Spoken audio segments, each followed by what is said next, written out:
আসসালামু আলাইকুম, সবাই কেমন আছেন? আশা করি ভালো আছেন। তো আমিও আল্লাহর রহমতে অনেক ভালো আছি। তো আজকে ইফতারিতে আমি একটি ফ্রুট সালাদ করে নেব টক দই দিয়ে আর বিভিন্ন ফ্রুট দিয়ে। আমার কাছে যে যা যা ফল ছিল এগুলো দিয়ে আমি ফ্রুট সালাদ করে নেব। তো সারাদিন রোজা রাখার পরে ইফতারে শরীরকে ক্লান্তি ও সতেজ রাখার জন্য এই ফ্রুট সালাদটাই যথেষ্ট। তো আমি একটা কমলা আমি সুন্দর করে ছিলে নিয়ে নিচ্ছি। তো একটা কলা থেকে আমি অর্ধেক কলা নিয়ে নিলাম। তো কমলাটাকে আমি ছোট ছোট স্লাইস করে নেব। এখন ছোট ছোট স্লাইস করে তো আমি একপাশে রেখে দিব। তো এখন আমি কলাটাকেও ছিলে ছোট ছোট স্লাইস করে নিব। আপনারা আপনাদের পছন্দ মতো কাট করে নেবেন, আমি আমার মতো করে কাট করে নিচ্ছি। এভাবে ফ্রুট সালাদ বানিয়ে খাবেন, দেখবেন আল্লাহর রহমতে খেতেও খুব মজা এবং শরীরের জন্য খুব উপকারী। তো এখন আমি কলাগুলো স্লাইস করে কেটে রেখে দিলাম। তো এখন খেজুরগুলোকে 4টা খেজুর নিয়েছি। খেজুরগুলোকেও এখন আমি স্লাইস করে কেটে নিব। আপনারা আপনাদের পছন্দ মতো কেটে নেবেন।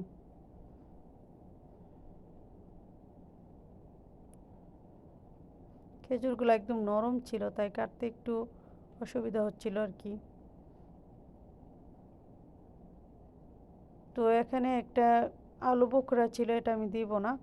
এটা আবার ফ্রুট সালাদে তেমন একটা ভালো লাগবে না। তো আমি কয়েকটা আঙুর নিয়েছি, কালো আঙুর। তো এগুলোকেও কেটে নিচ্ছি,